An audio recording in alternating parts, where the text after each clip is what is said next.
Il était une fois, dans la savane africaine, un lion très puissant. C'était le roi des animaux, respecté et craint de tous. Mais un jour, ce lion eut un gros problème. Il se battit avec un énorme éléphant et fut gravement blessé. Ses pattes lui faisaient très mal. Il ne pouvait plus courir ni chasser. Le lion, le grand roi, avait faim, très faim. Son ami, un petit chacal rusé, le vit ainsi. Le chacal aussi avait faim, car il mangeait les restes des chasses du lion. Le chacal dit au lion, Ô roi, ne t'inquiète pas, je vais t'aider, je vais trouver de la nourriture pour toi. Le lion, affaibli, répondit, Merci mon ami, mais sois prudent, trouve une proie facile. Le chacal partit aussitôt. Il réfléchissait en marchant. Qui pourrait-il tromper? Qui serait assez simple pour le suivre? Il pensa à l'âne. Les ânes sont souvent gentils, mais pas toujours très malins. Le chacal marcha longtemps et trouva un âne. Cet âne n'était pas heureux. Son maître le traitait mal et ne lui donnait pas assez à manger. Le chacal s'approcha de l'âne avec un grand sourire. Bonjour, cher âne. Tu as l'air fatigué et triste. L'âne répondit, Oui, je suis malheureux. Mon maître est cruel et je n'ai jamais assez d'herbes fraîches. Le chacal vit que son plan fonctionnait. Il dit alors, J'ai une merveilleuse nouvelle pour toi. Je connais un endroit secret. Un endroit secret demanda l'âne, curieux.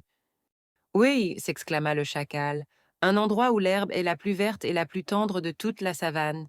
Il y en a tant que tu pourrais manger toute la journée. L'âne écoutait, les oreilles dressées. L'idée de manger de l'herbe délicieuse le rendait très heureux. Le chacal continua. Viens avec moi, je vais te montrer ce paradis de verdure, tu n'auras plus jamais faim. L'âne, naïf et affamé, crut les belles paroles du chacal. Il oublia d'être prudent.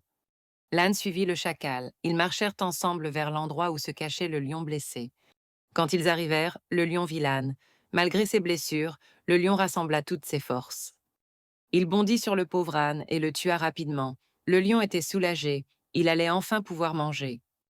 Mais le lion était couvert de poussière et de sang. Il dit au chacal, Je vais d'abord me laver à la rivière. Surveille notre repas. Le lion partit se baigner, laissant l'âne mort et le chacal seul. Le chacal regarda l'âne mort. Il avait très faim lui aussi. Il pensa, Le lion est parti. Il ne verra pas si je prends juste une petite bouchée. Le chacal savait que la partie la plus savoureuse était la cervelle. Alors, sans attendre le retour du lion, le chacal mangea la cervelle de l'âne. C'était délicieux. Il se lécha les babines, satisfait de son petit festin secret. Quelques instants plus tard, le lion revint. Il était propre et prêt à manger. Il regarda l'âne mort. Il commença à le dépecer pour préparer son repas. Mais très vite, le lion remarqua quelque chose. Il ne trouvait pas la cervelle de l'âne. Le lion se tourna vers le chacal, l'air fâché. Chacal, où est la cervelle de cet âne? Le chacal, qui avait tout mangé, ne voulait pas avouer sa gourmandise. Il réfléchit très vite pour trouver une excuse. Le chacal regarda le lion avec un air très sérieux. Il dit d'une voix calme, Maître, cet âne n'avait pas de cervelle. Le lion fut surpris. Pas de cervelle? Mais c'est impossible. Le chacal répondit, Si, maître, c'est la vérité.